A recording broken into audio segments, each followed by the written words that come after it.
ARY Channel Gunung Kawi.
Saning Bathara jagat diwaku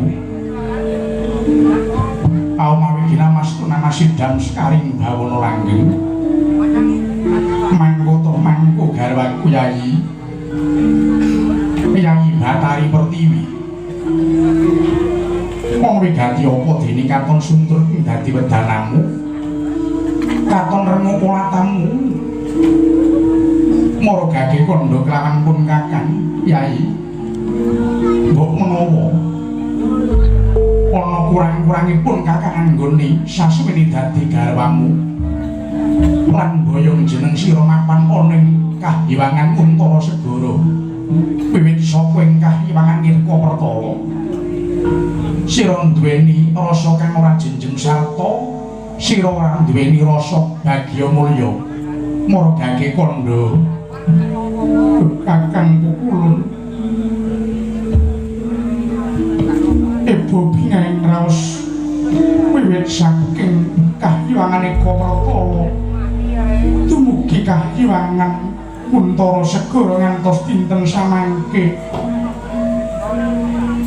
rayi panjenengan pundhut garwa Kakang Pukulun Bathara Wisnu boten wonten raos ingkang duh kita wontenipun namung suka gambira bagya mulya raos kula langkung-langkung kula sampun anggerbini putra dalem paduka ngantos dumugi pitung candra kaliyan menika. Iya Yai, pun Kakang uga melu bungah merga si Adi wis ngandhut pasyaning pangeran suwene pitung candra. Teges kurang rong candra maneh ya rong sasi maneh sira bakal mbabarake jabang bayi poing katresnanku lan katresnanmu Yai. Murgagi apa kang dadi ribeting batinmu panjenengan Kang Puspita rum kasiliring samira nomre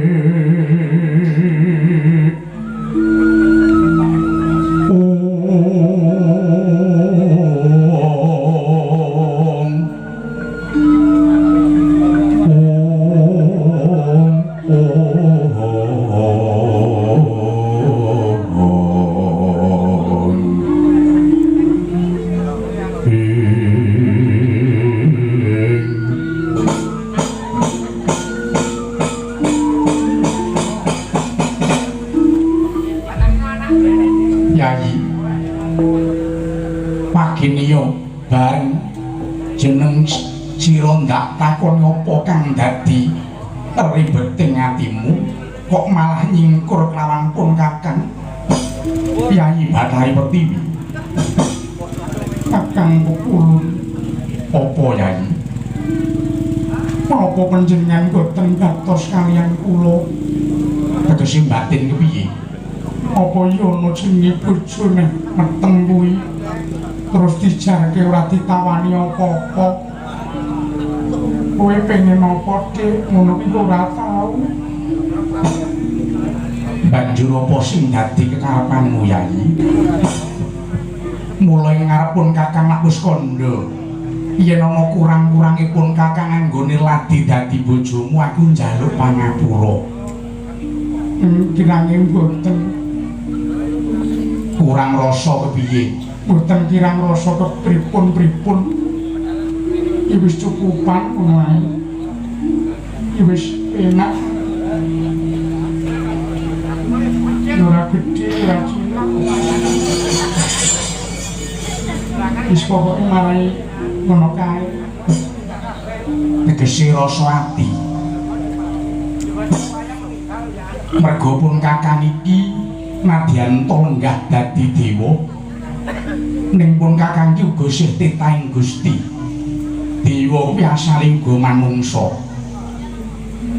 Ingkang ora luput saka pangayomaning Gusti mula yen pun Kakang duwe luput mula ya aja maido kelawan pun Kakang.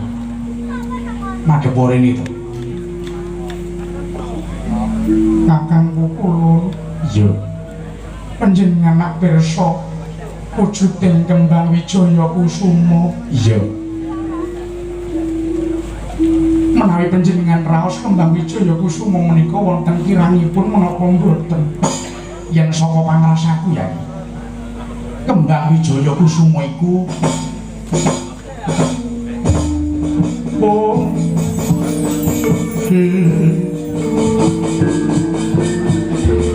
kembang wijaya kusuma iku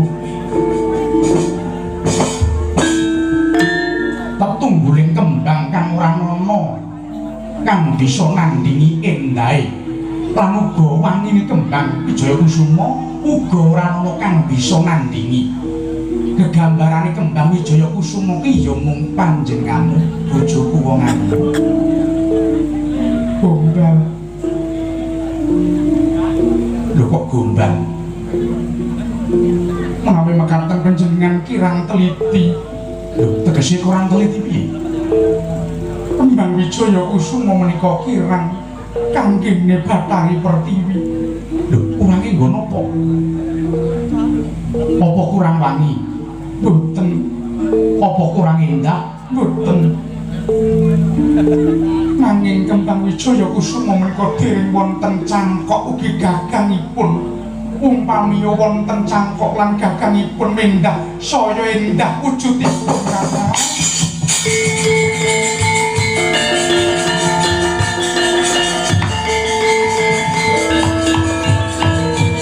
Padha kula meneng kalbu.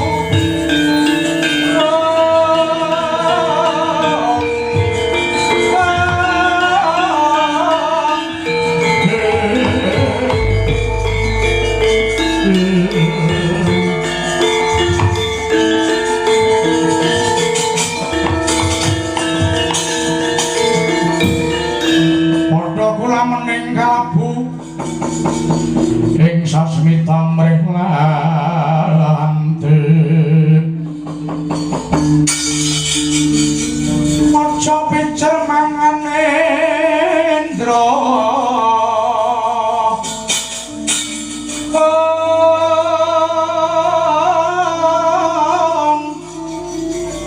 pesunan sariranipun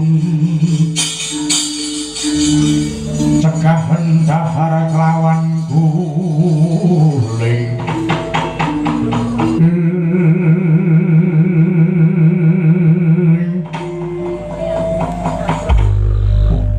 jagat Dewa Bathara Yai yen kaya mengkono pun Kakang wis bisa nduwa apa kang dadi kepinginanmu jeneng sira kepengin nyumurupi cangkok lan go gaganging Kembang Wijaya Kusuma. Inggih Kakang. Reinten kelawan dalu.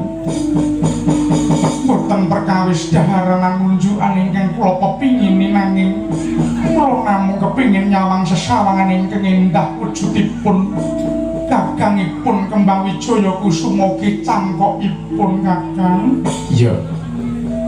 Yai yen kaya mangkono tunggunen. Pun Kakang ana kayuwangan Nguntara Segara sawetara wanci. Pun Pak Kakang bakal ngupadi marang endi papan dunungi. Nanging sampun ngantos kangge Kakang. Mengke ndak kula selak kangen. Iya Yai. Ora suwe meneh pun Kakang bakal bali. Ning sepapanipun Kakang durung para pun Kakang gelem bali yen to durung boyong cangkok lan uga gagang Kembang Wijaya Kusuma Yai. Nggak pangening kalang yang gelar pandamuncar nilok derek pagunang suram sorot tengah magang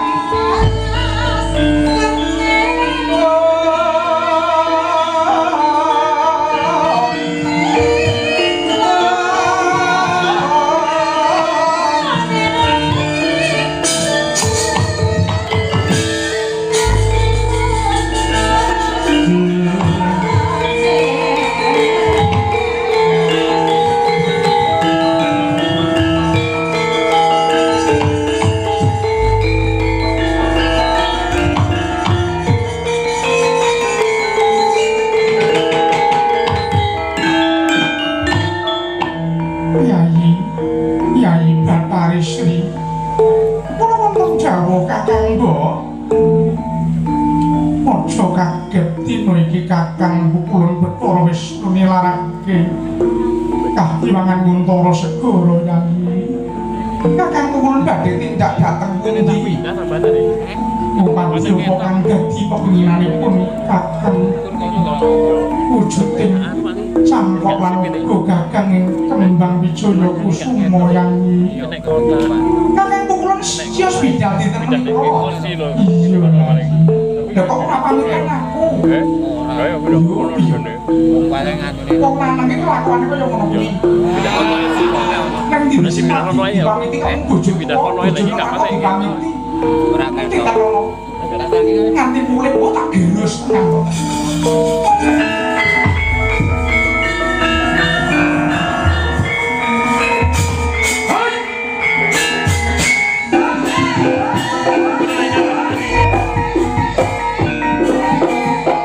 Bau,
ngantos kati angin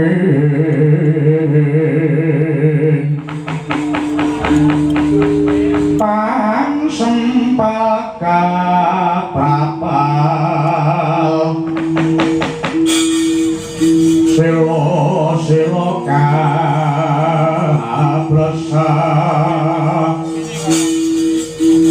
satulung ayo mangungsi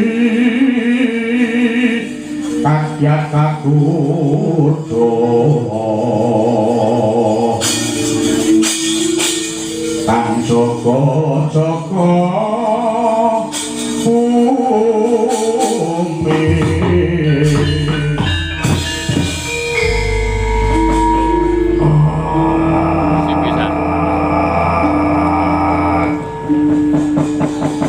kakang batin pindho bau aku adimu dendra suksara nyadong gawuh kakang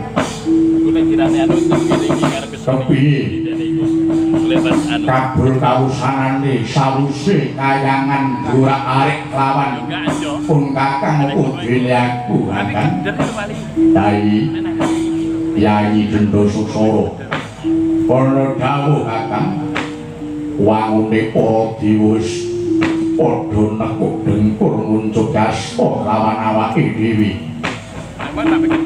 urung panlunga panglamar sapa bronggar bumi itu bakal kasembadan Yayi titik para dewa dinane iki padha keplayu lawang sira tangkep ditutup ora suwe meneh para dewa bakal metu saka ing repat kepanasan lan paring katrangan kang gumathok mulungke lawan Bathari Sri lan Bathari Pertiwi Yayi kanggo panjenengane sinuwun Prabu Kresna Kuntara ing negara Garba Witu. Dadi kowe mengkono kakang. Iya. Yen miturutmu piye kok? Oh. Dewa to? Iya, dewa kepiye kok? Dewa niku ngenten. Watake dewa dhewe wis apa ya lho ya. Mak sapa banget. Dewa wis sambil kalah mlayu golek utangan dewa. Oh, lah. Awit mumpung main ngono wong dewa niku pancen dudu tukang perang. Mula nadyanto titah Mayapada, titah pedharaan paribasane munggah kayangan banjur perang kalih dewa mesti menang.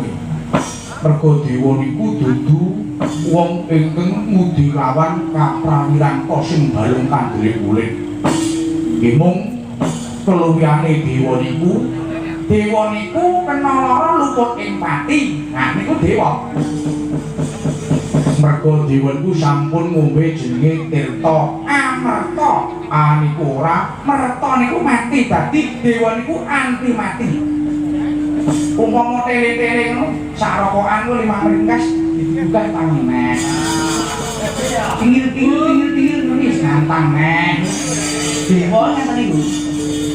Ora kok dewa iki menyerah. Ambak to sak menit kalah niku sik panggah engkres. Kamu kok jane wis ngisi-ngisini ngene.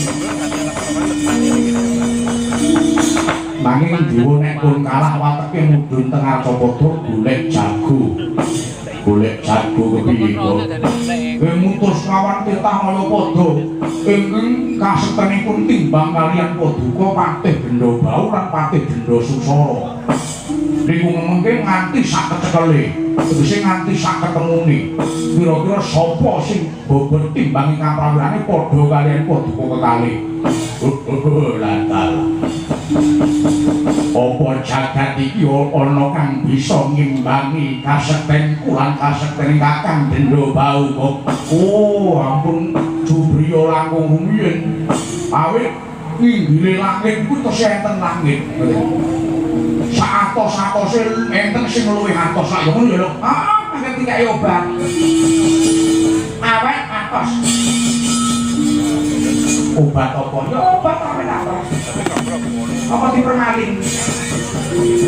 Apa dilengke? Oh, kamu murah. Enten gunung niku senten sing ngungkuli dhuwure gunung. Ya. Kiri rusi janmokan kena kingino nggih kira. Mergo menungso niku kasetane kalungan menawa winates Sanae penak. nanging aku ora wedi lawan sapa wae kok. Madyanto Bathara Yama Dipati Dewa Penjabut Nyawa pengen merpeki karo aku terus aku ora bakal mundur secangkah ora gempun yes kono kan wis ora apa-apa dhewe mung trimo nyawang diri menang awake dhewe iso levi nek kalah dhewe wis merongos meneh wis tak ibaratake kaya proyek ngono kae ayo terus kono-kono dene ora kena dikandani dijubrake sisan iya ngono ya lho ayo kakang baku naik mesanggrah ning gunung Jambudvipa meranti sak para dewa sak cukupe nggone bakal kowe jago iki kuning ayo ayo diranti ning gunung Jambudvipa enteni koyo ngopo pakarti ning para dewa ya ayo kakang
Sono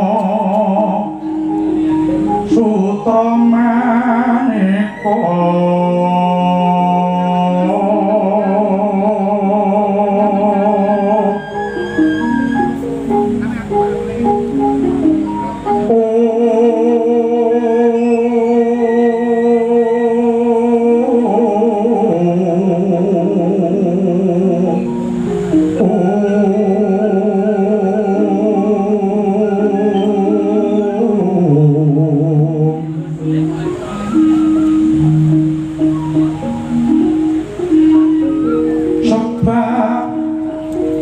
Puspiteng putya ana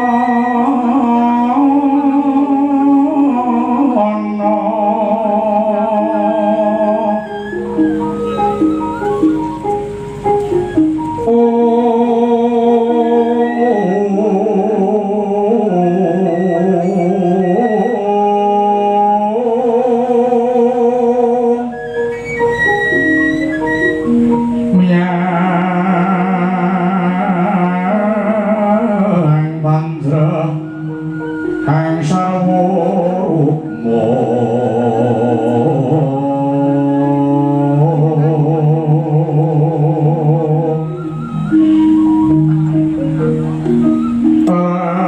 anggeng maneh mawarata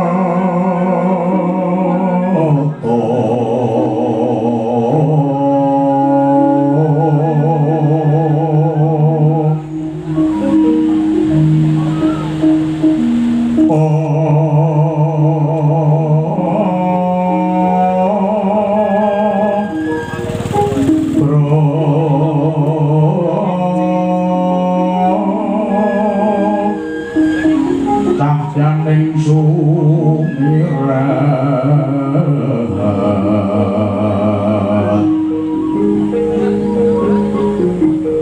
penyaring tejo liweran lerikilan adik asesiring kungas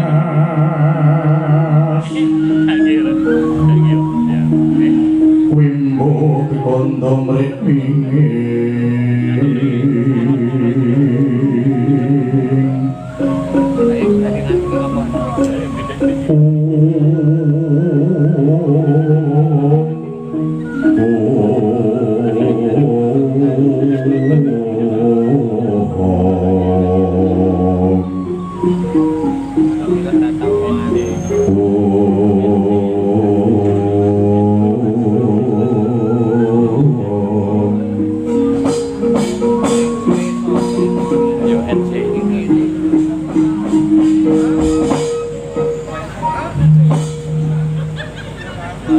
Paulan nuwun sinuwun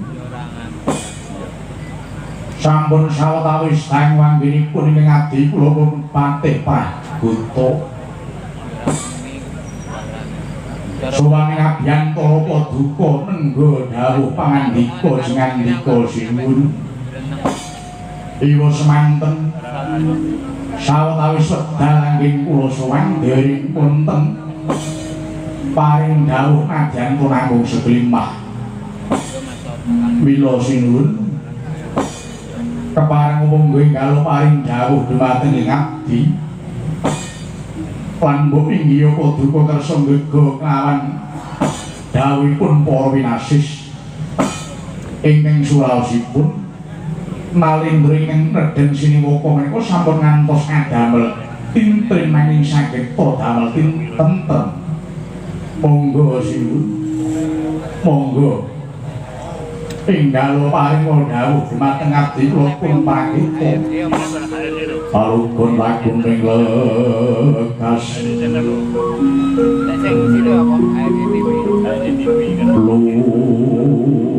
kita linuteng itu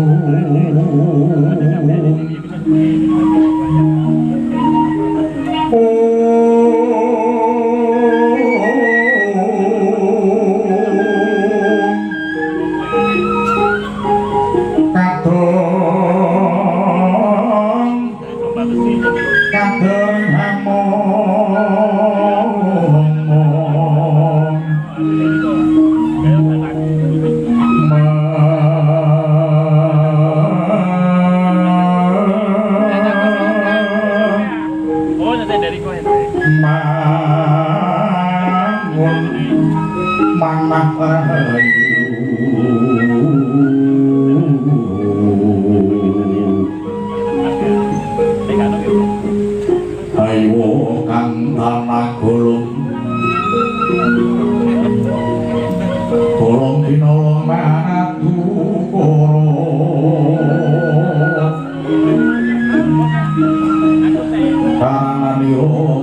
puspita wangsalan samun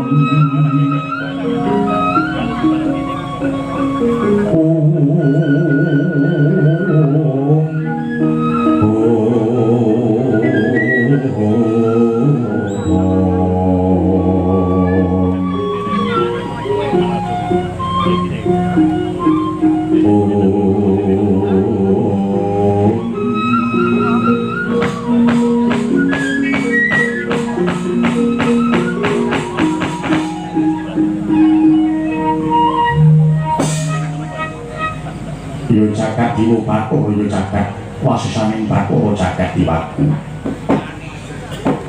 Praguta yen ana lumpurku aku njaluk ngaku sendiri Praguta nuwun inggih sinuwun boten dados punapi titah ing Madyapada menika boten kalih pian lan boten wonten ingkang sampurna sedaya kedunungan lepat ugi supe menika sampun watahipun menungso. Ya. Kurang ini aja. Praguta. Kurang ya. Nanti sakdah ini ora jenak lungguhku Nandyanto Baladewa ana ing Mandura kinemulan bondo donya ingkang tumpuk mati timbun bebasan kepingin apa wae pisan tak pujo teko tak puji tinggal dadi nanging rasaku ora jenjem Praguta. Waduh boten jenjem menika awit perkawis menapa sinuwun ngene Praguta keprungu kabar adikku Sinarayana ya si Kresna kuwi dinane iki senengane mung linggal saka ing negara Ndrawati kamangka dheweke bubar wae kami suda jumeneng narendring negara Ndrawati awit labuhane marang para Jawata kang wis perjaya kelawan Ratu Dwaraka Kawistri Ratu Ndrawati kang jur Prabu Yudha Kalakresna. Dheweke dadi ratu ing negara Ndrawati kuwi ora rumangsani yen to ngregem pusara ngadil lan ngayomi dening para kawula dasih. Ning isih seneng ngumbar kelawan kekapane dhewe. Katitik isih pirang dina nggone dadi ratu Kresna malah lunga kang tanpa pepoyan mula rumangsa lingsem Baladewa yen to kabreng kuwi mangkono Praguta. Oh la la nuwun pangapunten sinuwun keparing ngabdi keparing sumela atur iya matur Praguta menawi saking pamanggihipun ingkang abdi ingkang rayipun sinuwun Prabu Kresna inggih Raden Narayana kala wau boten kisah ingkang langke utawi tilar keprabon namung sak pikajenganipun piyambak tegese boten kok nggugoni karepe dhewe kula ingkang nyekseni kok sinuwun nalika semanten piyambakipun rasan kaliyan kula Praguta aku besok yen wis prating dewasa Gusti ngijabahi dewa kang berkahi yen to aku bakal lungguh ana ing dampar keprabon awit saka tetesing keringetku dhewe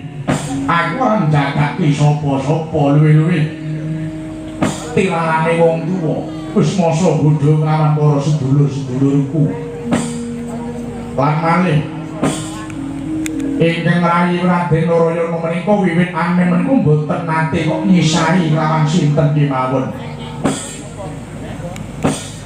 Piyambakipun lunga saking Widara Kandhang nadyan to boten wangsul nanging kathah oleh-olehipun katitik sami memangun papan-papan pangibadah duka menika agaminipun menapa sami dipun wangunaken papan pangibadah kinarya nyaketaken ing ngarsa dalan Gusti ing antawisipun kawula kelawan Gusti lan ugi katitik saking panawang kula ingkang rayi menika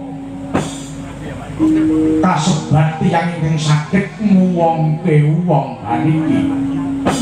Oh, sinuwun. Zaman sak menika ewen anggenipun upadi tiyang ingkang saged nguwongke wong menika ewen saged. Lan malih ingkang rayi menika kalebet satriya ingkang pinandhita sinuwun. Mila boten kok ateges kisahipun kisah kelangking tanpa pepuyan menika boten kok sinuwun. Oh, jagat diobati jagat. Iya, prakuto. Yen kuwi mangkon. Ayo ditungake bae, muga-muga tulungane si Kresna muga enggal baliya marang Praja Durwati enggal mengko meneh. Marang para kawula Durwati prakuto inggih sinuwun sok dawuh. Lagi comawan sabdo kang sumewo katakan samyonarko gajah mendok ing wandilan banebu kula tendhawu sini coba teliti periksan ana ing joboke rame-rame sapa sing kok bisa karo paring mlawi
tahun Baladewa ngaturaken sumeng mangabekting pipunjuk pawangku sandhaping Wadha duka kukulun Hyang Bathara Narada.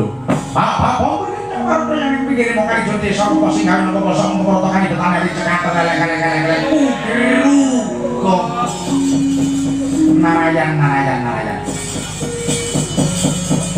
Tapi Prabu Baladewa jeneng kita ngatake pangabekti marang Loro Sulung Tampa tumuli pucuk pangastawane ulun kita tampani ya nggih kula Baladewa. Aduh ulun Burawalan pamundi kula kacadung asta kula kali kapundi pun saka dadosaken jimat paripit Paring suku duka Pukulun Hyang Bathara Narada.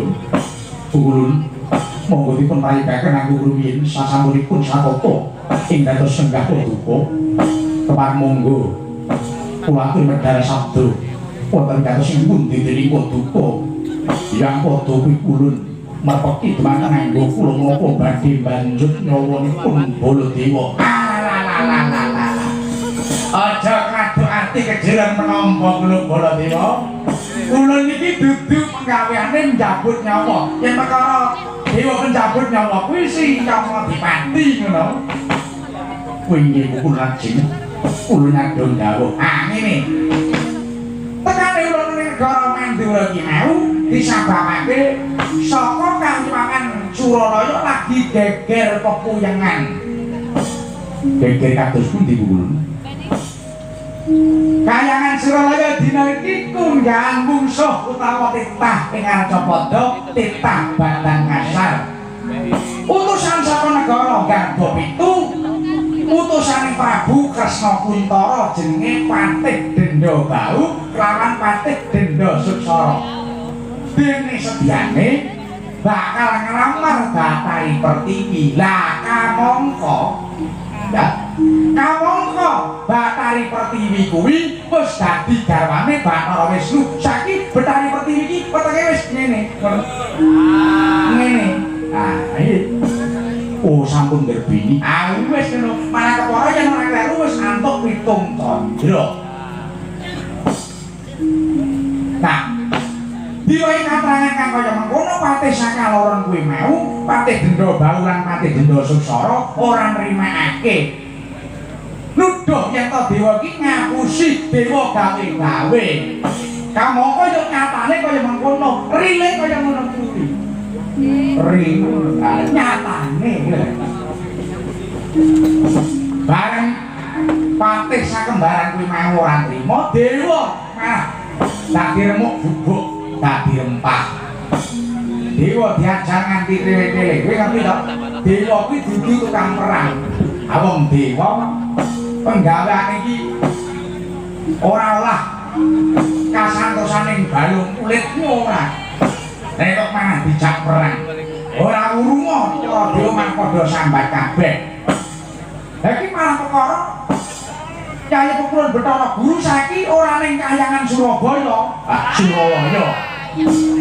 Saiki dile sithik, ha iki lho. Ate ora ning Kahyangan Suralaya iki saiki dile sithik. Oh iki. Kahyangan pundi? Kahyangan Sidarengga. Kahyangan Sidarengga. Ayo semua kayangan sapa kaya rambut. Mula banjur Kyai Pukulun Bathara Guru putus lawan Pendangulun mudhun nang Arcapada golek Sraya. Lah gandeng katembeng bae. Adi jeneng kita iki Sinarayana bubar dadi jagoning dewa lan Drasta ora murkane Prabu Yudakara Kresna Indra Kawestri. Mula saiki Kyai Pukulun Bathara Guru mitayakake kelawan Kyai Adimu Narayana supaya dadi jagoning dewa meneh. Kyai Narayana kinen dados jagoning dewa. Heeh. Nanging emane bulan jejeg ning negara Darmati kok suwung. Narayana ya si Kresna kok ora ana ing keprabon. Sing ana mung Udawa. Udawa lagi menapa? Udawa nek karo mangkis kendang. Tangan Udawa wis aku mangkis kendang. Lah sembarang ditandani. Saiki ya buka pabrik rokok barang to. Rokok TW. Klinting dhewe. Inggih lajeng kados pundi? Nah, mula saka iku panggraitaning ulun tak kira ya to. Yen to Narayana dina iki manggen ana ing negara Mandura. Apa iya? Nek Narayana apa nang kene? Baladewa. Aduh nyuwun pangapunten Pukulun. Kyai Narayana mboten wonten ngriki. Salah. Kalah. Lah panjenengan iki nek mesti Narayana iki Pukulun kula piyambak ugi sarep bingung Upati papan dipun Yayi Narayana ingkang tanpa pepoyan. Nah, yen mangkono mengkene bae. Ngiras pantes ya. Sisan gawe loro gawe. Kula uga nyuwun sabyantumu ya toh. Nyuwun nakumu setindak keringet dalam setetes. Iki dina melu madhangake lakon ana ing Kahyangan Suralaya. Ingkang baku karo goleki Adi Sinarayana ning ndi papan bumi. Oh mekaten iya. Dinane kutusan saka negara Garbha itu lagi mesanggah ana ing lereng Gunung Jamur Dipa, lho Dipa. Jeneng sira kang dak pantah. Pisan golek Adi Narayana kaping pindho mara coba. Tundunganmu sing saka negara Garbha itu sira sanggup apa ora? Inggih kula sagah.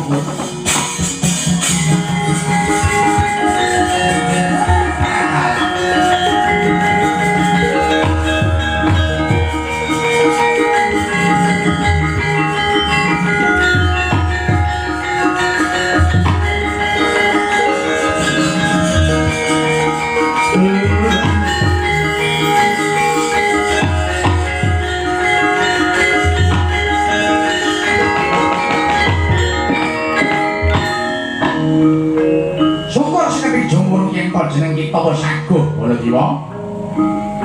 Yen kaya mangkono daya-daya ulun bakal nyuwun pamit. Bakal disiki laku tak awat-awati sapa ing Dirgantara. Apa kang sira tindakake? Inggih ulun. Boten langkung kula nyuwun tambahi pangestu. Mugi kasembatan dipun sedya dening para sawetara lan kasembatan anggen kula nundung mengsah saking negari Bowitu ulun. Ya Baladewa. Muga-muga lestari anggonmu ngreksa kelawan katentremaning jagat. Aja nganti ana bebaya kang tumentuh dening sira. Kula nyuwun pamit nggih. Wis wae dawuh sembah nggih dikawuh duka kula.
Pikantuk pangestumu lakuku ora ana alangan suci apa.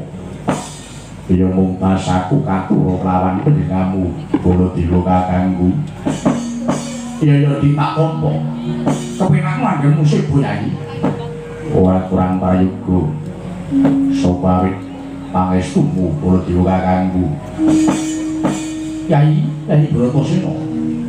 Banjur apa kang dadi sejaning jira?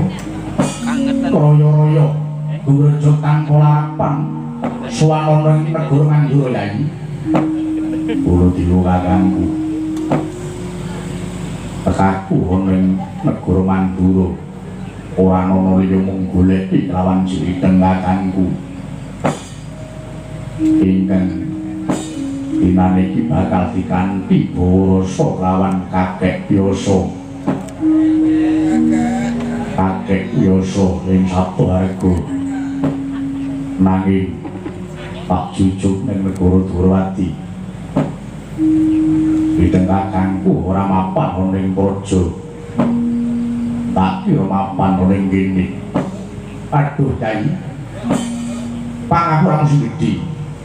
Yen to kakangmu Kresna kuwi ora mapan ning negara Dwarawati uga ora tilik marang negara Mandura. Malah kepara sak suwene kakangmu nampa kamukten cuman nalindring Dwarawati durung ate ngambak bumi Mandura kok Yai.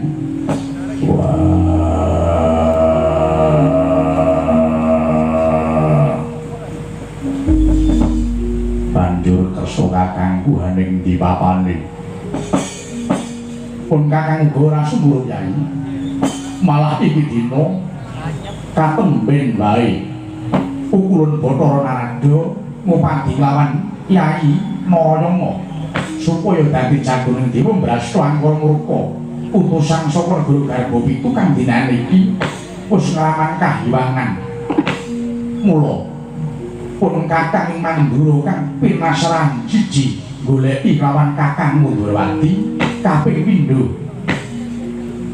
nundung lawan mungsuh saka Guru Garba Pitu kang dinane iki mesanggrah ana ing lengkeng Gunung Jamurdwipa. Apa siang bakal melu pun kakang? Ya, aku tak melu wae.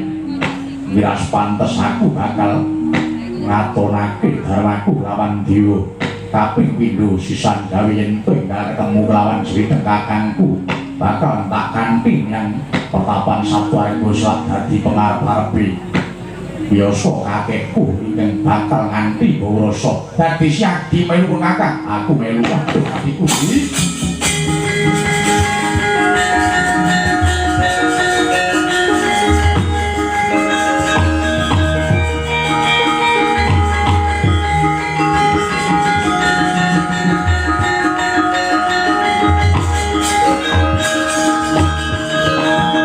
Bumi gunjang kancing langit kelak-kelak tombel ginen saking alis bersama rekan dulu sabareng kadulu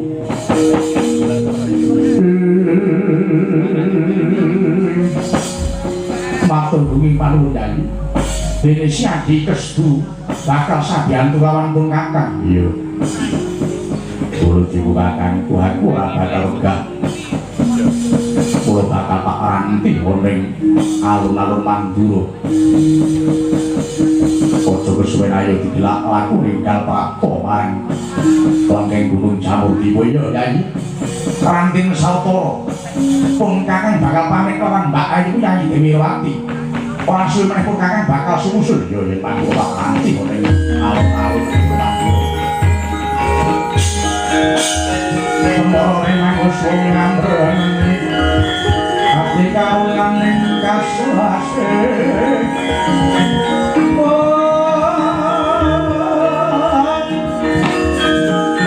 marga melakon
Prakuto wonten dawuh sinuwun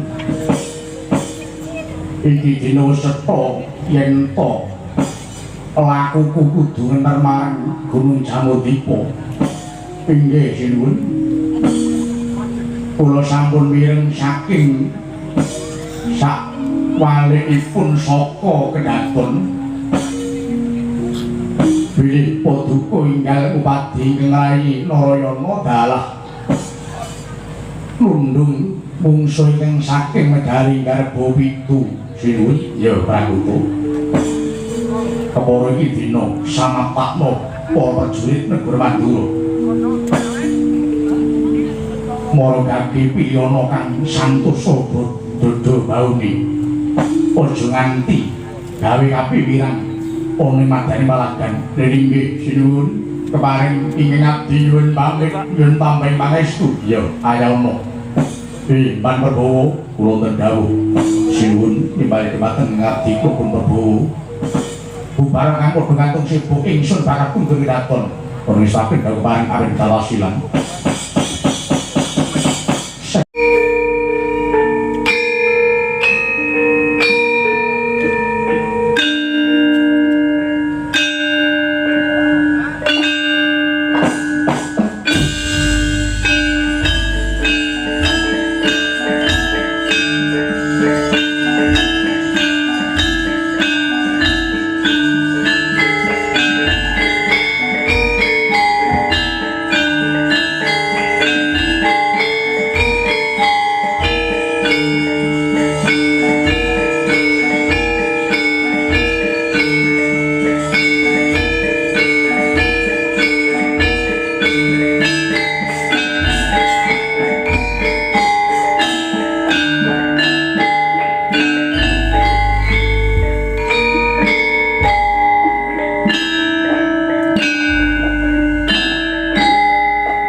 Sumuk le. Carane ngelak dilak lagune yo. Selak dadekke ora kepenak yo dilak lagune. Trekat lampah rongko tangan bobo. Aku suku negara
ati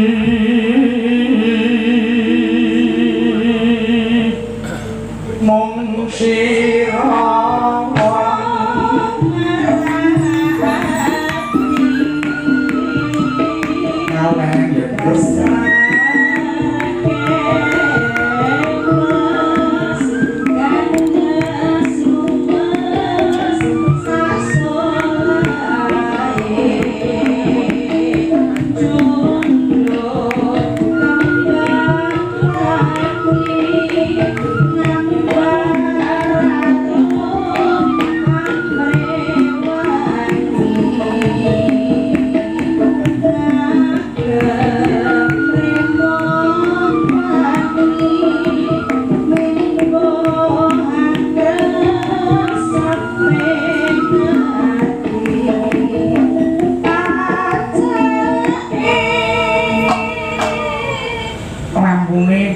Mas, saiki oleh diuripi. Ya, neno. Saya macan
Lenggah maneh.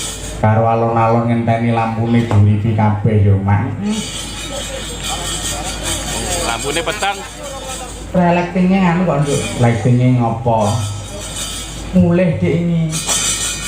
Iya. Wah, ora dadi ngopo, Mak. Nah. Sekali sing dhuwur kene.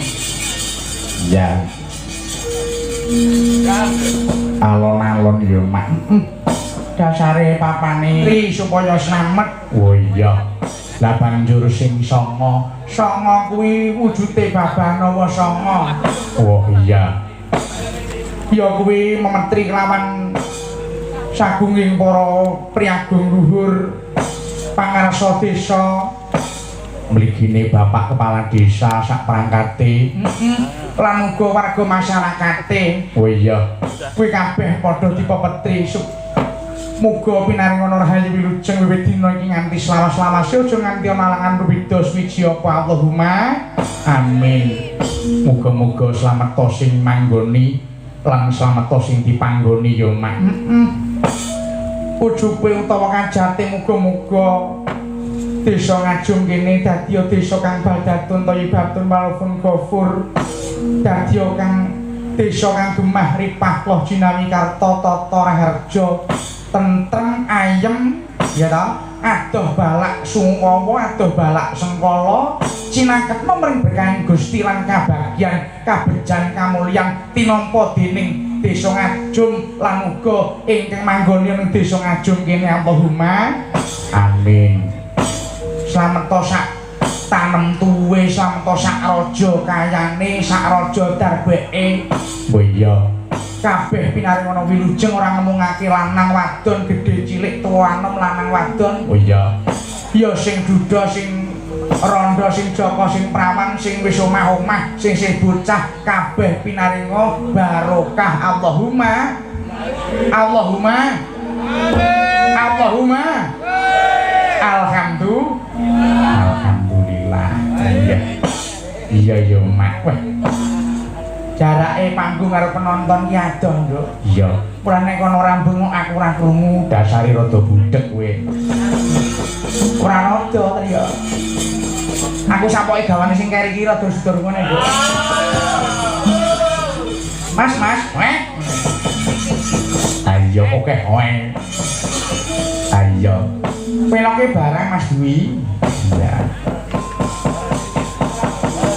mujudake bersih desa oh iya wilujengan utawa ngetokke sedekah oh iya sedekah kuwi tamba utawa obat sing paling ampuh tumraping wong nandang lara oh iya dadi bersih desa kuwi ngedoke balak sungkawa balak bilahi mula nduk padha mengetono bersih desa sapa sing gelem slamet ya sapa sing pengin slamet ya gelem slametan lah wong ora ngetokke sedekah kangge slametan kok pengin slamet ki lho dalane kok ngendi oh iya ya Mak mula kuwi ya Mak mujudake tolak balak sing paling ampuh ya kuwi mung sedekah warga Ngajum apa nduk ya memujudake wilujengan ngetokke redana kanggo memetri desane supaya slamet oh iya apa niku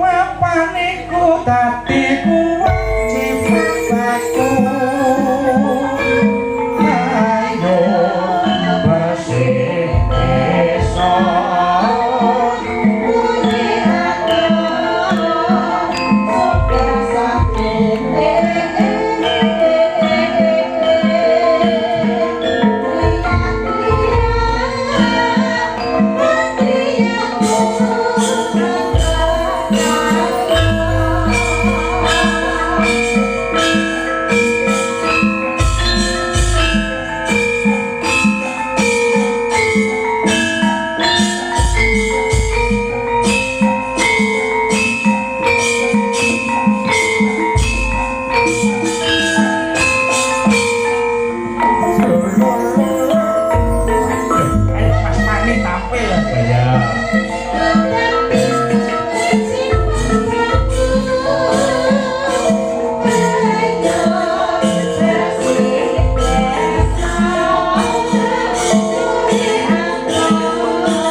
bersih desa ya mak apa nduk iki kang dadi pangarsa desa sapa ora pangling panjenengane pepundhenmu ingkang winanto pangkurmatan panjenengane Bapak Setya Budi Bapak Setya Budi topak bubut kondange katelah Pak Bubut ki ya panjenengane kuwi nduk. Waduh iya. Wong ingkang wah katone wicaksana nduk. Oh iya. Pak Setya Budi. Setya ki wis ngarani Setya Budi ki tegese perilaku. Dadi panjenengane ki setia karo apa sing ditindakake tegese dadi wong sing konsisten. Oh iya, Pak Setya Budi. Lah ngundang terus dalange Setya Wahyudi ngono. Saiki jumbo ya. Jenenge Setya ki mesti wonge mesti setia yo. Sing jeneng Setya ki mesti setia. Lho tenan. Apa ya ditekan karo bocah-bocah kuwi ya ta? Dalang Mahyu Gunung Kawi iki kepiye lho? Ora nate neko-neko ngono lho. Lah iya, suci-sucine dalang. Telek kok. Menungso kirane sing suci.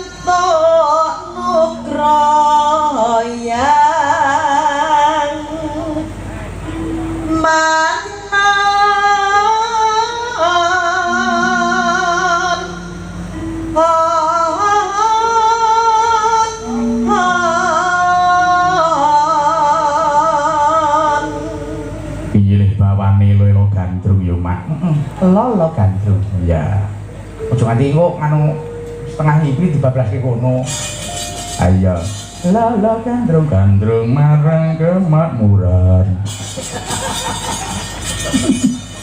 ayo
Yusuf lagi adik mulai nakal lho. Kondisikan wis kok tak goleke penari meh Usip aja dah ya syukur ya mangkono oh ya ya apik bar penari terus vokalis wah jan cocok tenan ya aku rule penari sing ndi kae to Sampur putih. Ya, Mas kenalan Mas. Iya. Aku ya tahu loh. Hanya gue yang tahu. Alah, domongnya. Ya. Sangkut ambangun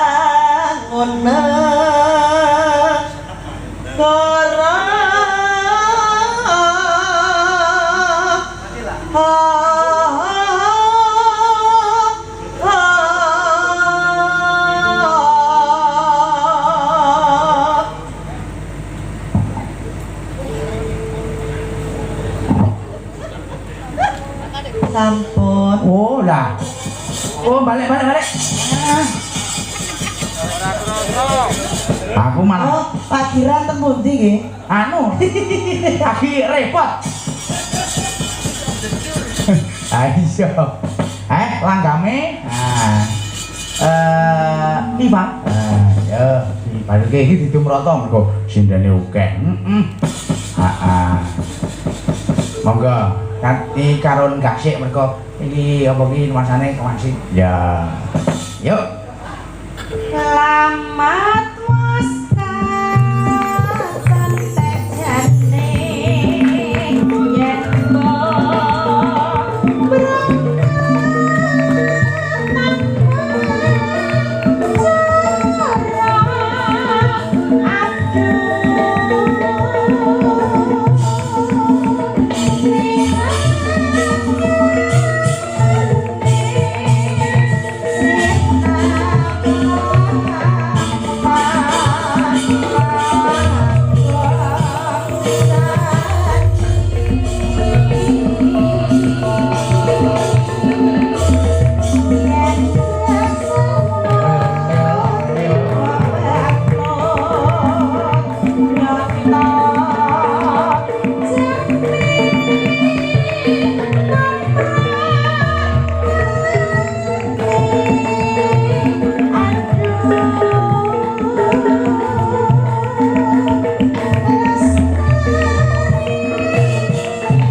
Nyataku luwe lho, Nduk. Apa ora madang? Ra ronggone kok. Ora apa-apa. Karo prihatin. Nganu.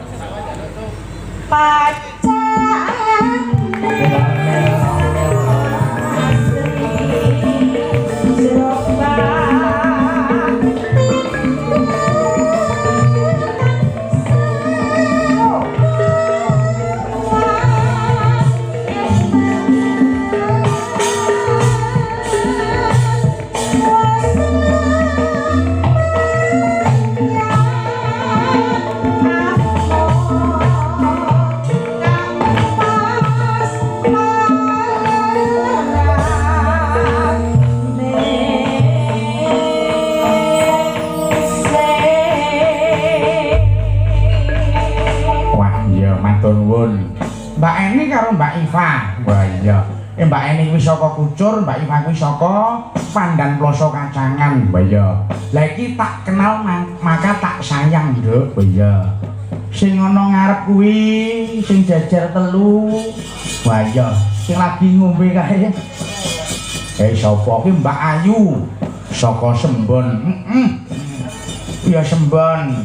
Sembon Wetan. Ya. Terus Mbak Kiki Sanjaya. Oh iya.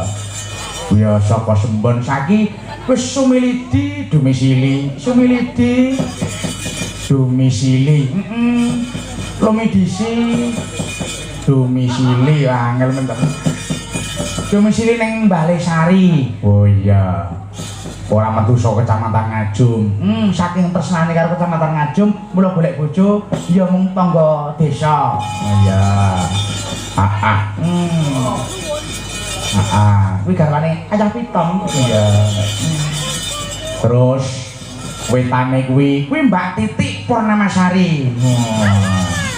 Garwane Mas Adi Yudarma. Sing ditomonge? Mosok ora kenal, kurang kenal aku. Pengendang Tayub Tengger. Masa? Ah domong ya. Omahe ya pirang-pirang nduk kuwi. Ana ing Kambojakan nang Pakis ya ana nek ra kleru. Oh iya.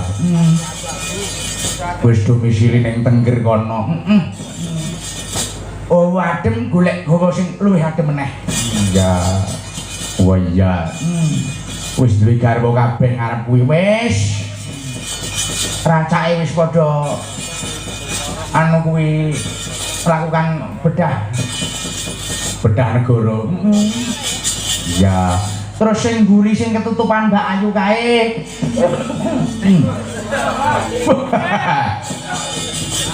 Sapa kuwi Mbak Purwati? Oh iya. Kuwi ya saka Sembon. Saiki pidalem ana ing ngendi kuwi jenenge Tlaladang Tumpang. Oh iya. Ngarepe Mbak Pur ki warung rujak enak ta wong. Oh iya ngelangeni kowe. Ayo, Nun. Ya siji warunge ya loro rujake ya telu ya rujake. Nah iya. Kaya aneh-aneh. Mbak Purwati wis ya duwe garwa wis. Malah kepara kabare arep putu apa wis putu ngono kok, Nduk. Wah iya. Kuwi ya garwane ya seniman. Oh iya. Wajan budaya kabeh. Terus sisihe kuwi panjenengane Mbak Ririn yang sih pidalem ning Sembon. Oh iya. Wah kan. Garwane ya seniman, Nduk. Seniman. Cekelane tabuh. Tabuh apa? Tabuh wajan. Ora apa-apa. Bagune wong urip iki budidaya ikhtiar. Ya. Ya. Sepi dalem Sembon. Terus Mbak Eni terus Iva lah terus iki. Idola semua umat. Ora peniti gamelan, ora yoga, ora musisi, Helen sing goleki. Oh iya. Kuwi bocah saka Bentis. Iya. Sembon Bentis. Helen. Bocah-bocah kayak anu narep iki Helen. Iya. Wah iya. Klemen corong guayane. Dasar si legan. Oh iya. Oke lah kae, kuwi lah. Ora, kuwi lah. Kuwi lah. Do muni apa kae mang? Tenang. Ya. Ora oleh geger gak. Aya. Terus iki sisihe. Sisihe iki sing dawuhi yen ora kleru panitia dhewe, Nduk. Oh iya. Kowe ora nggawa sinden. Blas. Aku rene wis mung ngene-ngene antok lho ta ngono. Ngene antok.